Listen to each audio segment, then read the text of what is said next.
ألا بذكر الله تطمئن القلوب. بسم اللہ الرحمن الرحیم۔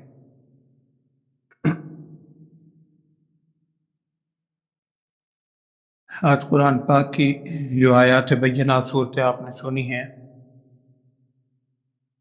کل صورت کا آغاز ہوا تھا سورہ انبیاء 70ویں پارے کے آواز سے۔ اس کا بقیہ حصہ اس کے بعد 70ویں پارے ہی میں سورہ حج، وہ آج آپ نے الحمدللہ مکمل سنی۔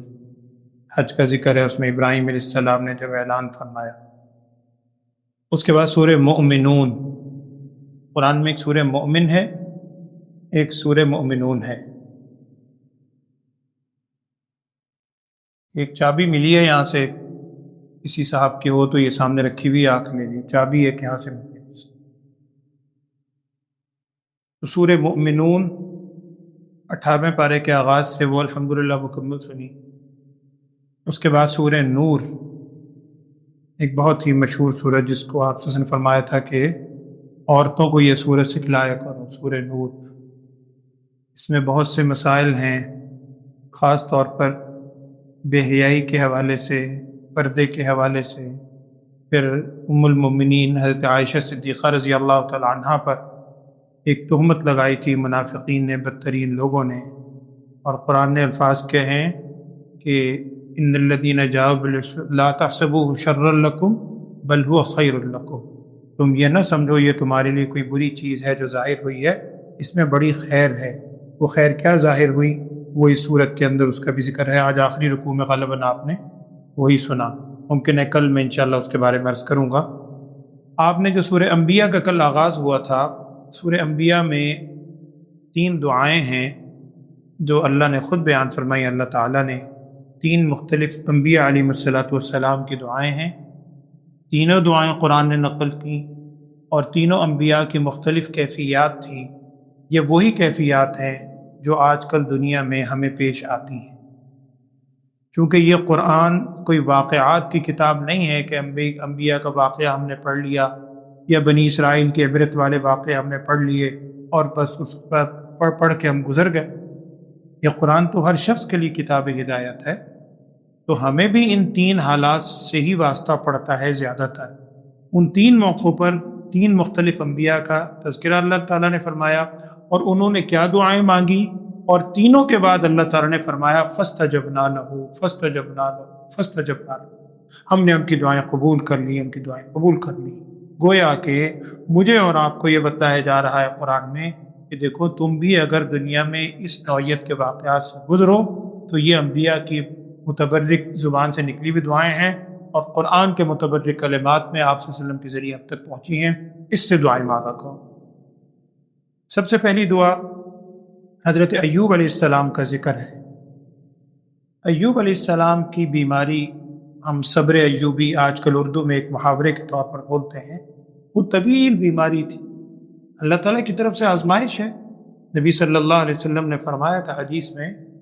کہ اشد الناس بلاء الانبیاء، لوگوں میں سب سے زیادہ بلائیں، مصائب، مشکلات، آزمائشیں جن پر آتی ہیں نا، وہ انبیاء علیہ السلام پر آتی ہیں، اور پھر آگے اس حدیث کے مفہوم ہے پھر ان پر آتی ہیں جو ان سے متصل ہیں، پھر پر آتی ہیں جو ان سے متصل ہیں، نیکوں پر آتی ہیں۔ تو لہذا مشکلات، مصائب کا آنا یہ کوئی خدا نہ خواستہ، اللہ نہ کرے، اللہ تعالیٰ کی طرف سے پکڑ کی دلیل نہیں ہوتی۔ اس کی ایک شناخت لکھی ہے اہل علم نے، محدثین نے ایک شناخت لکھی ہے کہ اگر کسی شخص کے اوپر کوئی مشکل بیماری کی شکل میں، فاقہ کشی کی شکل میں، اور کسی صورت کے اندر آئے، تو دیکھنا یہ ہے کہ یہ آزمائش یا کیفیت ہونے کے بعد اس بندے کی حالت کیا ہوتی ہے۔ اگر اس آزمائش اور کیفیت کے بعد وہ اللہ تعالیٰ سے نعوذ باللہ نا امیدی کی طرف چل پڑتا ہے، اور کہتا ہے کہ جی میری دعائیں قبول ہی نہیں ہوتی ہیں، استغفر اللہ، اور عبادت اور اللہ کی طرف جو پہلے تھوڑا بہت ربط تھا، تعلق تھا، اس سے بھی ہٹ جاتا ہے، یہ واقعتاً اس کے لیے آزمائش ہے، اسے فوراً توبہ کرنی چاہیے اللہ کے حضور، یہ اس کے لیے پکڑ۔ لیکن اگر یہ تکلیف آنے کے بعد، اللہ سب کو محفوظ رکھے، تکلیف آنے کے بعد اگر اللہ تعالیٰ کی طرف رجوع بڑھ جاتا ہے،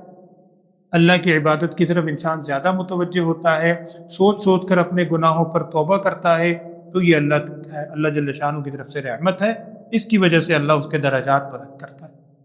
تو میں عرض کر رہا ہوں 3 مختلف کیفیت۔ پہلی کیا ہے؟ حضرت ایوب علیہ السلام کی دعا، چونکہ بیماری ان کی ایک بہت مشہور تھی، اگر کوئی خدا نخواستہ تکلیف بیماری میں مبتلا ہو تو یہ دعا پڑھ لیں جو ایوب علیہ السلام نے مانگی تھی، رب انی مسنی الضر وانت ارحم الراحمین، رب انی مسنی الضر وانت ارحم الراحمین۔ ایوب علیہ السلام کی دعا ہے، اور آگے اللہ تعالیٰ نے فرمایا فاستجبنا لہ فکشفنا ما بہم من ضر، جو ان پر تکلیف تھی ہم نے دور کی اور ہم نے ان کی دعا قبول کی۔ تو بیماری کے اندر انسان اس دعا کو معمول بنا لے، رب انی مسنی الضر وانت ارحم الراحمین۔ قرآن میں آپ دیکھنا چاہیں تو 17واں پارہ ہے، 17ویں پارے میں سورہ انبیاء کی، مجھے آیت نمبر تو خیر یاد نہیں ہو بھائی، ابھی بھی بیٹھے ہیں شاید نکالیں گے، سورہ انبیاء میں جہاں ایک کوارٹر ہوتا ہے ثلاثہ، اس سے آگے، یعنی اگر آپ سورہ انبیاء کے ختم سے ریورس ہوں تو 2 رکوع پیچھے، یہ پورے رکوع میں پہلے ایوب علیہ السلام کی دعا، پھر یونس علیہ السلام کی دعا، پھر زکریا علیہ السلام کی دعا، یہ 3 دعائیں ہیں۔ تو پہلی دعا یہ ہے کہ بیماری کی حالت میں رب انی مسنی الضر، مطلب اس کا یہ ہے کہ اے میرے رب، انی مسنی الضر، بے شک مجھے ضرر، بیماری، تکلیف پہنچی ہے، اور وانت ارحم الراحمین، تو ہی بہترین رحم کرنے والا ہے۔ تو یہ دعا پڑھیں، اللہ تعالیٰ بیماروں کو انشاءاللہ شفا دے گا۔ قرآن نے کہا دعا قبول کی ہے۔ اس کے 2-4 آیت کے بعد ہی دعا آ رہی ہے حضرت یونس علیہ السلام کی، اور یہ ہمارے ہاں بڑی معروف ہے، ہم عام طور پر اس کو آیت کریمہ کے نام سے اردو میں یاد کرتے ہیں، یہ کوئی حدیث میں تو نام نہیں آیا آیت کریمہ، لیکن ہمارے ہاں اس کی یہ دعا بہت مشہور ہے۔ اس دعا کے الفاظ کیا ہیں کہ کیا پوچھ رہی، یہ چابی ایک یہ ہے، جی ابھی میں نے اعلان بھی کیا، یہ آپ جی۔ تو میں عرض کر رہا تھا بسم اللہ الرحمن الرحیم کہ یہ حضرت ایوب علیہ السلام کی دعا، اس کے بعد پھر دعا ہے یہ حضرت یونس علیہ السلام۔ یونس علیہ السلام کا واقعہ کسی سے ڈھکا چھپا نہیں ہے، سارے واقعات یہ آپ نے پہلے انبیاء کے سن چکے ہیں، اور حضرت یونس علیہ السلام کی بھی جو کیفیت تھی، اللہ محفوظ رکھے، ایسی کیفیت کبھی کوئی تصور بھی نہیں کر سکتا، ممکن ہی نہیں ہے، ممکن ہی نہیں۔ مچھلی کے پیٹ میں کوئی تصور کر سکتا ہے مچھلی کے پیٹ میں ایک طویل عرصہ گزارے اور مچھلی نے صحیح سالم اندر نگل لیا؟ وہ تو چونکہ خالق کا حکم ہے، جو مچھلی کا بھی خالق ہے، یونس علیہ السلام کا خالق ہے، سمندر کا بھی خالق، اس نے حکم دیا، اس نے کہا یہ پیٹ میں تو آ رہا ہے، یہ تیری غذا نہیں ہے، یہ تیرے پاس حفاظت کے لیے بھیجا جا رہا ہے۔ اب وہ حضرت یونس علیہ السلام جب گئے، اور قرآن نے کہا ہے فی الظلمات، اندھیروں میں، ہم تصور بھی نہیں کر سکتے، واقعتاً تصور نہیں کر سکتے، ایک وہ مچھلی کے پیٹ کا اندھیرا، اور پھر اس کے بعد سمندر کا اندھیرا، پھر سمندر کی تہہ کا اندھیرا، ان اندھیروں کے اندر گویا آسان زبان میں جہاں کچھ بھی ممکن نہیں ہے، اسباب کی حوالے سے بالکل ختم۔ اللہ نہ کرے اگر دنیا میں بندے پر کوئی ایسی مشکل آ جائے جہاں انسان سمجھتا ہے کہ یار اب کیا کروں، اسباب بھی سارے اختیار کر لیے، کوئی کام سیدھا ہی نہیں ہوتا، ادھر تو یعنی صورت نکلتی کوئی نہیں، کیا کرے پھر؟ تو وہاں وہ دعا پڑھے، حضرت یونس علیہ السلام نے دعا مانگی کہ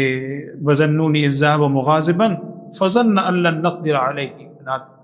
اور الفاظ قرآن کے یہ ہیں، انہیں یقین ہو گیا أن لَّن نَّقْدِرَ عَلَيْهِ، اس پر ہم قادر نہیں ہیں، کوئی قدرت نہیں رکھ سکتا اللہ کے علاوہ۔ پھر انہوں نے دعا کی اندھیروں میں، لا الہ الا انت سبحانک انی کنت من الظالمین، لا الہ الا انت سبحانک انی کنت من الظالمین۔ اور ہمارے استاد فرمایا کرتے تھے، چونکہ یہ ہمارے یہاں بڑا معروف ہے اور لوگوں نے بنا بھی رکھے ہیں کہ جی 313 دفعہ پڑھ لو، 1.25 لاکھ پڑھ لو، اتنا پڑھ لو، وہ ٹھیک ہے، حدیث میں تو کوئی الفاظ ایسے نہیں ہیں، اگر بعض بزرگوں کے تجربات ہیں اتنی دفعہ پڑھ لیں تو فائدہ ہوتا ہے، ٹھیک ہے۔ تو اس میں ہمارے استاد فرمایا کرتے تھے کہ بیٹا یہ ذہن میں رکھنا، یہ لا الہ الا انت سبحانک انی کنت من الظالمین، خاص طور پر یہ جسے ہم زیادہ پڑھتے ہیں، یہ اور بھی، وہ فرماتے تھے کوئی جنتر منتر نہیں ہے، یہ کوئی منتر نہیں ہے بس آپ نے جلدی جلدی بس وہ فٹافٹ تعداد پوری کی اور اس کے بعد فوری طور پہ اس کا نتیجہ سامنے آ گیا۔ فرماتے تھے یہ نہیں ہے، اس کا جو معنی ہے اس معنی کو پہلے سوچو، دل میں پورا تصور قائم کرو، لا الہ الا انت، سب سے پہلے تو اللہ تعالیٰ کی ہو توحید کو دل میں بساؤ کہ اللہ تیرے علاوہ کوئی نہیں ہے، واقعتاً کوئی نہیں ہے، لیکن انسان ہے بھول جاتا ہے۔ جب توجہ ہو تو اللہ کو پورے یقین سے پکارے، لا الہ الا انت، اور آگے جملہ ہے سبحانک، یعنی یہ مجھ پر جو کیفیت ہے تیری طرف سے بظاہر نہیں ہے، تیری ذات تو پاک ہے۔ انی کنت من الظالمین، بے شک میں ہی ظالم تھا، میں نے ہی ظلم کیا تھا، میں نے ہی زیادتی کی تھی، ورنہ اللہ تعالیٰ کی ذات تو کبھی بھی نہیں چاہتا۔ بندہ خود ہی جب زیادتی پہ تل جائے تو اللہ تعالیٰ کی طرف سے پھر وہ اسباب کے دائرے میں وہ چیزیں آتی ہیں۔ تو وہاں حضرت یونس علیہ السلام نے پکارا لا الہ الا انت سبحانک انی کنت من الظالمین، اور قرآن میں غالباً کسی اور دعا کے ساتھ نہیں ہے، اس دعا کے ساتھ یہ الفاظ ہیں۔ اللہ تعالیٰ نے فرمائے سورہ انبیاء میں کیا فرمایا؟ فاستجبنا لہ،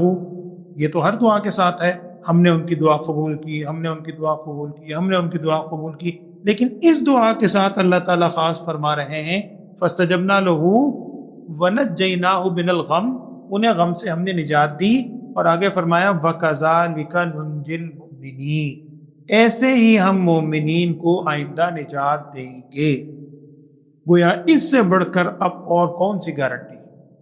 قرآن کی گارنٹی ہے، خالق کائنات فرما رہا ہے کہ حضرت یونس علیہ السلام کا پورا واقعہ سامنے رکھیں، بالکل نا امیدی کی کیفیت۔ اب جب انہوں نے اللہ تعالیٰ سے پورے طور پہ پکارا یقین سے تو کیا جواب آیا؟ ہم نے ان کی دعا تو قبول کی، وَكَذَلِكَ نُنْجِي الْمُؤْمِنِينَ، ایسے ہی ہم آگے ایمان والوں کو بھی نجات دیں گے انشاءاللہ۔ تو اس دعا پڑھنے کا بھی معمول بنائے، خدا نخواستہ اگر کوئی صورت ایسی ہو۔ تیسری دعا اسی کے 2 آیات بعد حضرت زکریا علیہ السلام، میں عرض کر رہا ہوں یہ تقریباً وہی چیزیں ہیں، بیماری انسان ہے، کبھی تکلیف آ جاتی ہے بیماری، یا اور کوئی ایسے آ جاتے ہیں مسائل، پریشانیاں ہیں، مالی اعتبار سے ہیں، خاندان کی طرف سے ہیں، اولاد کی طرف سے ہیں، معاشرے کی طرف سے ہیں، ادارے کی طرف سے ہیں، حکومت کی مختلف قسم کی، تو وہ جو کیفیت ہے لا الہ الا انت سبحانک تو پڑھے۔ اور تیسری دعا ہے اولاد کے حوالے سے، اگر اولاد نہیں ہے، اولاد کے لیے دعا حضرت زکریا علیہ السلام نے مانگی، وزکریا ربہ، کیا دعا مانگی؟ رب لا تذرنی فردا وانت خیر الوارثین، رب لا تذرنی فردا وانت خیر الوارثین، کہ اے میرے رب مجھے اکیلا نہ چھوڑ، یعنی میں اکیلا دنیا سے نہ نکل جاؤں، وانت خیر الوارثین، تو ہی بہترین وارث عطا فرمانے والا ہے۔ اور کل آپ نے سورہ مریم کے آغاز میں سنا ہے کل ہی کہ جب حضرت زکریا علیہ السلام نے پکارا تھا تو اللہ تعالیٰ کی طرف سے جواب کیا آیا تھا کہ ہم آپ کو عطا کریں گے یحییٰ علیہ السلام، پھر عطا ہوئے۔ اس بڑھاپے میں جا کے مریم علیہ السلام کو دیکھا تھا، وہ سارے واقعات قرآن میں آپ نے پڑھے سنے۔ تو یہ زکریا علیہ السلام نے دعا مانگی۔ یہ 3 دعائیں اوپر پہلے قرآن پاک میں سورہ انبیاء میں موجود ہیں، بیماری کے حوالے سے ایوب علیہ السلام کی دعا، اور ویسے عام مسائل پریشانی کے حوالے سے حضرت یونس علیہ السلام کی دعا، اولاد کے حوالے سے حضرت زکریا علیہ السلام کی دعا۔ قرآنی دعائیں ہیں، انبیاء کی دعائیں ہیں، اور چونکہ قرآن میں ہمارے لیے اتری ہیں تو ہمارے لیے بھی یہی بالکل آج کل کے لیے حرز جہاں ہم اس کو بنائیں تو یہ دعائیں بھی یاد رکھ لیں۔ سورہ انبیاء، اور سورہ انبیاء کے اندر بہت سے واقعات ہیں۔ اس کے بعد ہے سورہ حج، آج جو آپ نے سورہ حج سنی ہے الحمدللہ مکمل، اس سورہ حج کا جو آغاز ہوا ہے، حج کے مضامین تو آگے ہیں، آغاز یہاں سے ہوا ہے کہ یا ایھا الناس اتقوا ربکم ان زلزلۃ الساعۃ شیء عظیم، کیونکہ یاد رکھیے کہ قرآن پاک کی جو ہم صورتوں کو 2 حصوں میں تقسیم کرتے ہیں نا، کچھ صورتیں ہم کہتے ہیں یہ مدنی ہیں، کچھ صورتیں ہم کہتے ہیں مکی ہیں، تو مکی صورتیں جو ہجرت مدینہ سے پہلے اتری، ان مکی صورتوں کے جو مضامین ہیں زیادہ تر جو اس میں مضامین ہیں عقائد پر زور دیا گیا، اور عقائد میں بھی 3 بنیادی عقیدے ہیں، توحید ہے، رسالت ہے، اور آخرت ہے۔ تو یہاں اس کے آغاز میں وہی ہے ان زلزلۃ الساعۃ شیء عظیم، وہ جو قیامت کا زلزلہ ہوگا، اللہ محفوظ رکھے، وہ بہت ہی بڑی چیز ہے، اور قرآن نے آگے اس کی کیفیت بیان کی۔ یوم ترونہا تذہل کل مرضعۃ عما ارضعت، اس وقت ہر جننے والی، یعنی اتنی خوفناک چیز ہوگی کہ اگر حاملہ ہے، یعنی عورت ہے یا جانور ہے حاملہ ماتا ہے، تو اس کا وہ جو حمل ہے وہ فوراً ختم ہو جائے گا، یعنی وہ فوری طور پر جن دے گی۔ اور آگے اللہ تعالیٰ فرما رہے ہیں کہ تم گمان کرو گے کہ لوگ جیسے نشے کی حالت میں ہیں، اللہ کے وما ہم بسکارا، وہ نشہ نہیں ہوگا، وہ ایک حواس باختہ نہیں ہوں گے، بلکہ وہ شے ہی اتنی سنگین ہے، وہ قیامت کی کیفیت ہوگی۔ لہٰذا بندے کو ہر وقت اللہ تعالیٰ سے پناہ مانگنی چاہیے، اللہ ایمان کی سلامتی سے صحت و عافیت کے ساتھ ہمیں اپنے پاس بلا لے، اللہ آمین۔ تو میں یہ عرض کر رہا تھا کہ اس میں پھر آگے بیان کیا گیا، جی میں وہ بھی سوری، یہ صاحب مجھے ابھی یاد دہانی کروا رہے تھے، انہوں نے بھی نماز سے پہلے پرچی پہ کچھ لکھ کے بھیجا تھا، میں وہ دے دیتا ہوں۔ اچھا جی، بنی اسرائیل چھوڑے اور اچھا جی، یہ میں نے ایک دو دن پہلے آپ کو بتلایا تھا، بلکہ وعدہ بھی کیا تھا، اور سچی بات مجھے نہیں یاد رہا، میں آج جا کے بھی گھر دیکھتا ہوں، میرے پاس لکھی ہوئی ہوگی۔ سورہ بنی اسرائیل کے حوالے سے ایک دو دن پہلے میں نے ایک بات آپ سے عرض کی تھی، اور وہ سورہ بنی اسرائیل کی آخری آیت ہے، سورہ بنی اسرائیل کی آخری آیت 15ویں سپارے کا نصف ہوتا ہے، یا اگر آپ کو سورہ کہف پڑھنے کی اللہ نے توفیق دی ہے الحمدللہ، تو سورہ کہف جہاں سے شروع ہوتی ہے اس سے پچھلی آیت، وہ آیت پڑھنی ہے آپ نے۔ اس آیت کے شروع میں بس ایک لفظ ہے جو آیت میں نہیں ہے، حدیث میں آتا ہے، وہ لفظ میں نے اس دن میں بتایا تھا، توکلت علی الحی الذی لا یموت۔ میں بھی دیکھتا ہوں جا کے، وہ باقاعدہ اس میں حرف بھی لکھا ہوا ہے، اور آیت کی فوٹو کاپی اگر مل گئی میں آپ کو انشاءاللہ دیتا ہوں، تو وہ ویسے میں دوبارہ بتلا دیتا ہوں۔ توکلت، میں بھروسہ کرتا ہوں، علی الحی، اس ذات پر جو کہ زندہ ہے، لا یموت، جس کو کبھی موت نہیں آتی۔ یہ الفاظ پڑھ کے پھر وہ پوری آیت سورہ بنی اسرائیل کی آگے پڑھ لیں، تو 3 دفعہ پڑھ لیں، میں نے عرض کیا تھا 7 دفعہ پڑھ لیں، حدیث میں کوئی تعداد تو نہیں ہے، لیکن فضیلت ہے۔ اس دن میں نے آپ کو بتلایا تھا وہ کہ حضرت ابو ہریرہ رضی اللہ عنہ کہتے ہیں کہ میں نے جاتے ہوئے دیکھا، آپ صلی اللہ علیہ وسلم کے ساتھ جا رہے تھے، ایک صحابی ملے، حالت ان کی بڑی غیر تھی، تو نبی صلی اللہ علیہ وسلم نے پوچھا محبت سے، انہوں نے 2 چیزیں ذکر کی تھی، اس حدیث میں ہے، ایک تو یا رسول اللہ صلی اللہ علیہ وسلم غربت بہت ہے، مالی طور پہ بہت کمزور ہوں، اور صحت کی طرف سے بہت پریشانی ہے، یہ دو ہی آج کل ہمارے یہاں کا جو ایک عام صورت ہے، تو اس پر آتا ہے نبی صلی اللہ علیہ وسلم نے ارشاد فرمایا تھا یہ پڑھا کرو، توکلت علی الحی الذی لا یموت، اور اس کے بعد الحمدللہ الذی لم یتخذ ولدا۔ اسی حدیث میں حضرت ابو ہریرہ رضی اللہ عنہ کہتے ہیں کچھ عرصے میں وہ صحابی پھر ملے، اب جو ملے تو بڑی بہتر ان کی حالت تھی، انہوں نے پھر کہا کہ یا رسول اللہ صلی اللہ علیہ وسلم، جب سے آپ نے مجھے یہ دعا بتائی ہے میں نے پڑھنا شروع کی ہے، اللہ نے صحت بھی دے دی ہے اور مالی حالات بھی بہتر ہو گئے ہیں، چونکہ اس میں تعداد نہیں ہے لہذا تعداد تو میں نہیں عرض کر سکتا، ویسے آپ 3 دفعہ 7 دفعہ صبح و شام پڑھ لیں، توکلت علی الحی الذی لا یموت، اور الحمدللہ الذی لم یتخذ ولدا ولم یکن لہ شریک فی الملک ولم یکن لہ ولی من الذل وکبرہ تکبیرا۔ یہ سورہ بنی اسرائیل کی آخری آیت ہے، پکچر بھی آپ اس کے لے سکتے ہیں، فوٹو کاپی کروا لیں، میرے پاس ہوگی تو میں آپ کو دے دوں گا۔ یہ وہ تھا جو آپ پوچھنا چاہتے، یہ اس کی دعا تھی۔ تو سورہ حج کے اندر حضرت ابراہیم علیہ السلام کا بھی اعلان ہے، اب یہاں گھڑی سامنے نہیں ہوتی، ٹائم کا مجھے ٹائم خاصا ہو گیا، چلیں بس 1 منٹ میں آخر میں، وہاں تو کلاک سامنے تھا نظر آتا۔ حضرت ابراہیم علیہ السلام کی دعا اس میں ہے سورہ حج میں، جب انہوں نے جب پکارا تھا وہاں پر اعلان کیا تھا، اور مقام پر بھی ہے قرآن میں حج کے موقع پر، وَأَذِّن فِي النَّاسِ بِالْحَجِّ يَأْتُوكَ رِجَالًا، اللہ تعالیٰ نے فرمایا تھا آپ کا کام ہے اعلان کرنا، آپ اعلان کرتے ہیں، لوگ دور دور سے، فجن عمیق، دور سے بڑے بڑے فاصلے طے کر کے یہاں پہنچیں گے، اور ابراہیم علیہ السلام نے جب اعلان کیا ہوگا، آپ لوگ ہر شخص کو اللہ نے، ہم بیشتر لوگوں کو حاضری کی سعادت دی، آپ نے دیکھا اب بھی تھوڑا سا مکے کی آبادی سے باہر نکل جائے، مکہ تو چلے شہری آبادی ہو گئی، مکے کی یا جدے سے جب آپ مکے جاتے ہیں تو راستے میں پہاڑ دیکھ کر خوف آتا ہے، اس قدر خوفناک سیاہ پہاڑ، کیسے ابراہیم علیہ السلام آئے ہوں گے جب نہ راستہ تھا نہ عمارتیں تھیں، اللہ کے برگزیدہ نبی ہیں، اس وقت اعلان کر رہے ہیں، اللہ تعالیٰ نے کہا تھا آپ کا کام ہے اعلان کرنا، انہوں نے اعلان کر دیا، اعلان کرنے کے بعد آج تک آپ دیکھ لیں دور دور سے جناب حاجی پہنچ رہے ہیں وہاں پر، ان کا کام اعلان کرنا ہے، آپ اعلان کریں۔ اور اس میں ایک چیز علماء نے یہ بھی لکھی ہے کہ انسان کا کام ہے اسباب اختیار کرنا۔ حضرت یوسف علیہ السلام کو جو واقعہ ہے وہ ویسے ذہن میں آیا، میں واقعہ نہیں سنا رہا، 1 منٹ میں ایک بات اس کی عرض کر کے دعا کرتے ہیں۔ یوسف علیہ السلام کے واقعے میں بھی آپ غور کریں تو یہی ہے کہ جب وہ زلیخا کے دربار میں تھے، واقعات آپ نے ذہن میں آ جائے گا، اور وہ دیکھ رہے ہیں کہ سامنے دروازہ بند ہے، قفل لگا ہوا ہے، تالا لگا ہوا ہے، لیکن جہاں تک ان کے اختیار میں تھا وہاں تک تو دوڑے نا بھئی، جہاں تک انہوں نے کہا میں جا سکتا ہوں میں جاؤں، جب وہاں پہنچے پھر اللہ کی مدد آئی اور وہ دروازے کھلتے چلے گئے۔